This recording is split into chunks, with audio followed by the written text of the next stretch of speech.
జగన్ కోట రహస్యం, ప్యాలెస్లో దరదగలు. విశాఖ ఋషికొండపై 500 కోట్లతో రాజభవనం నిర్మాణం. సద్దాం గాలి భవనాలను తలదన్నేలా 3 ఏళ్ల తర్వాత బాహ్య ప్రపంచానికి ఆ దృశ్యాలు. మార్బుల్ ఇంటీరియరు కోట్లతో. మీడియాతో కలిసి ప్యాలెస్లోకి టీడీపీ నేత గంట. ప్రజావేదికను కూల్చిన జగన్ తన కోసం ఈ భవనాన్ని ఎలా నిర్మించుకున్నారని ప్రశ్న. ఈ నిర్మాణంపై త్వరలో చంద్రబాబు నిర్ణయం తీసుకుంటారని వెల్లడి. ఋషికొండపై అట్టహాసంగా ప్యాలెస్, అందులో 3 భవనాలు. జగన్ కుటుంబానికే భార్యాభర్తలకు ప్రెసిడెన్షియల్ సూటు, కుమార్తెలకు చెరో విల్లా సూటు. పర్యాటక రిసార్ట్స్ పేరిట అనుమతి 4 ఎకరాలకు, నిర్మించింది 10 ఎకరాలు. ముందే చెప్పిన ఆంధ్రజ్యోతి. ఒక ప్రభుత్వానికి సంబంధించినటువంటి బంగ్లా ఏదైనా కడితే, ఆఖరికి బంగ్లా కాకపోయినా ఒక నాలా, ఒక మోరీ కడితే, లేకపోతే ఒక కల్వర్ట్ కడితే ఏదైనా సరే పబ్లిక్ డొమైన్లో ఉంటుంది. ఏది కట్టినా సరే, ఇగో ఇది పలానా అవసరాల కోసం కడుతున్నాం, ఇది పలానా అవసరాల కోసం కడుతున్నాం.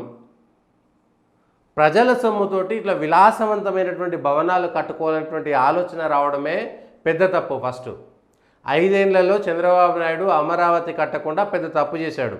అమరావతి అనేటువంటిది అక్కడ ఉన్నటువంటి రాష్ట్ర రాజధాని అని ప్రకటించినా కూడా ఆయన కూడా ఇట్లనే బాహుబలి గ్రాఫిక్స్, ఆ గ్రాఫిక్స్, విఎఫ్ఎక్స్ అన్నీ సృష్టించి తాత్కాలిక కట్టడాలు, తాత్కాలిక నిర్మాణాలు, మళ్ళీ 30,000 ఎకరాల ల్యాండ్ పూలింగ్ చేసి సేమ్ మళ్ళీ అదే చంద్రబాబు నాయుడు చేసిన తప్పును జగన్ చేసిండు. పోనీ బిల్డింగ్ కడుతున్నాము, అక్కడ మేము వైజాగ్కు రాజధాని మారుస్తున్నాం కాబట్టి వైజాగ్లో ఒక ముఖ్యమంత్రి కావాల్సినటువంటి క్యాంపు కార్యాలయం ఉండాలి అనేటువంటి మాట చెప్పాలనుకుంటే చెప్పవచ్చు. ఇవాళ అయిపోయిన తర్వాత ఏ మాట అయితే అది ప్రజలకు చెప్పుకోలేకపోయాడో ఇప్పుడు మాటలు పడాల్సినటువంటి పరిస్థితి ఎవరిది? జగన్దే. అటు తాడేపల్లిలో ఉన్నటువంటి ఆయన సొంత ఇంటికి ప్రభుత్వానికి సంబంధించినటువంటి డబ్బులతోటి అది క్యాంప్ ఆఫీస్గా మార్చుకొని, సొంత ఇంటిని క్యాంప్ ఆఫీస్గా మార్చుకొని ప్రభుత్వానికి సంబంధించినటువంటి ఖజానా నుంచి దానికి డబ్బులు పోయినాయి. అది ఒక తప్పు. ఇప్పుడు కూడా ఋషికొండలో ఒకవేళ గెస్ట్ హౌస్ కట్టడంలో తప్పులేదు, కానీ ఇంత విలాసవంతమైనటువంటి గెస్ట్ హౌస్లు కట్టాల్సినటువంటి పరిస్థితి ఎందుకు వచ్చింది? ఇక్కడ ప్రగతి భవన్ కట్టేటప్పుడు కూడా అట్లనే అన్నారు, ముఖ్యమంత్రి ఉండడానికి ఇంత విలాసవంతమైనటువంటి భవనం ఎందుకు? ముఖ్యమంత్రి ఎంతమంది ఉంటారు? ముఖ్యమంత్రి కార్యాలయం క్యాంప్ ఆఫీస్లో కూడా కార్యాలయం ఉంటుంది అనుకుంటే మహా అంటే ఒక 10 రూమ్లు ఉంటే సరిపోతుంది. ఒక 50 కార్లు 100 కార్లు పట్టేటట్టుగా పెట్టేసుకుంటే సరిపోతుంది క్యాంపు కార్యాలయము.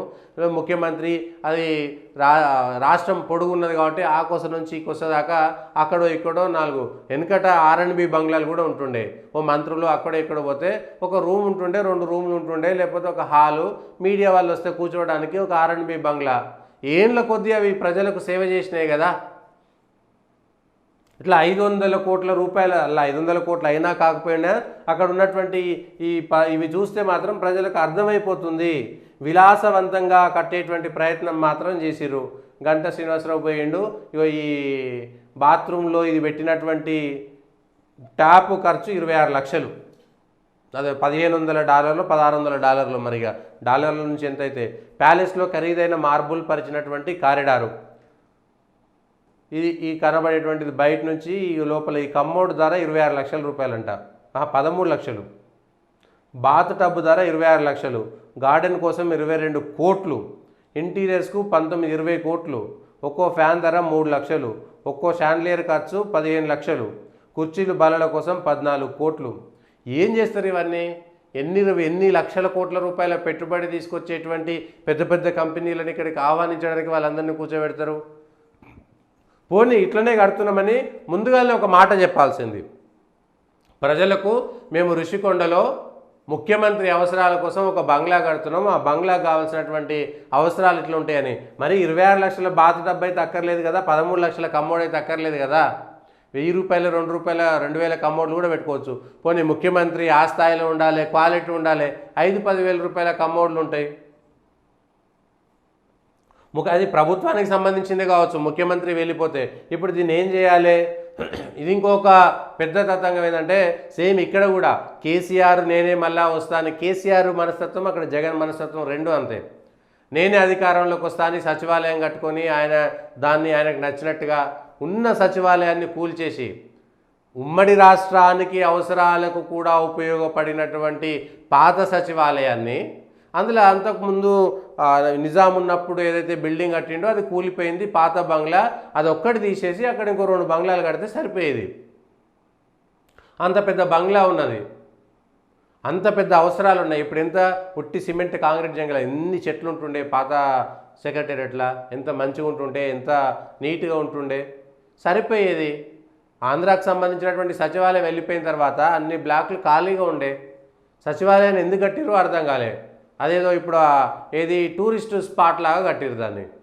ఆ సచివాలయం అనేది టూరిస్ట్ స్పాట్ కాదు, అవసరం కోసం కడితే అనుకోకుండా అక్కడికి వస్తే ఫోటోలు దిగవచ్చు, కానీ ఉన్నది కూల్చేసి కట్టడం. ఇక్కడ కూడా అంతే. ఇప్పుడు ఆంధ్రాలో అవసరం లేదా, ముఖ్యమంత్రికి క్యాంప్ ఆఫీస్ ఉండొద్దా, నెక్స్ట్ జగన్ వస్తే నేనే ముఖ్యమంత్రిని మళ్ళీ అయితే కాబట్టి ఈ క్యాంప్ ఆఫీస్లో నేను ఉంటా అని సేమ్ ఆయనకు నచ్చినట్టుగా 100 కోట్ల రూపాయలు పెట్టి, ప్రగతి భవన్ కూడా అంతే.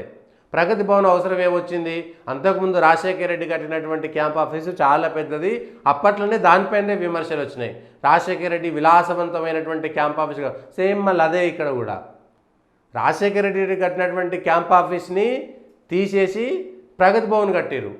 ఇది ఉంది, అది ఉంది, ఆ బంగ్లా, ఈ బంగ్లా, అంత పెద్ద ప్రజాధనం వృధా అవుతలేదా? అన్ని 100 కోట్లు కావచ్చు, 50 కోట్లు కావచ్చు, 200 కోట్లు కావచ్చు.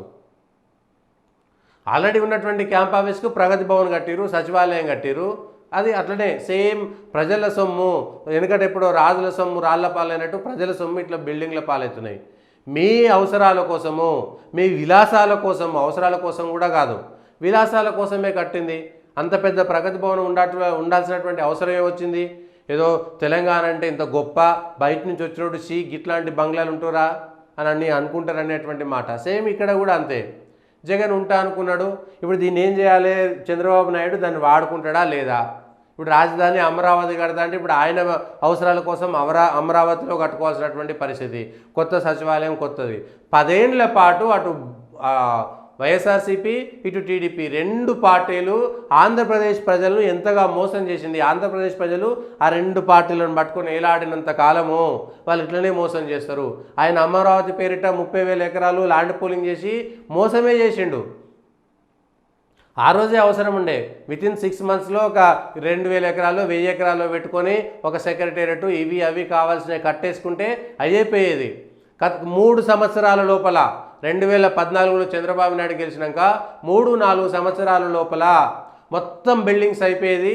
2019 ఎన్నికల ముందు ఆయనే ఇగో నేను కొత్తగా సచివాలయం కట్టినా ప్రారంభోత్సవం చేసిన అని చెప్పేసి అందులోకి వెళ్తే ప్రజలకు ఆయన మీద నమ్మకం ఏర్పడేది.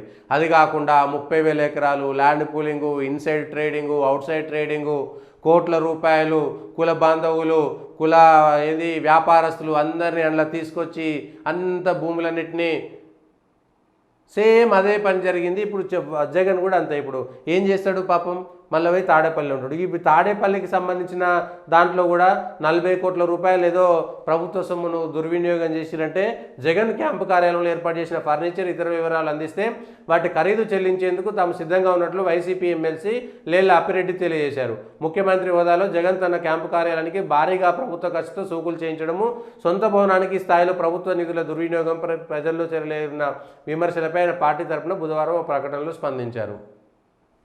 సొంత బంగ్లా అనేటువంటిది సొంత బంగ్లా లాగానే ఉండాలి.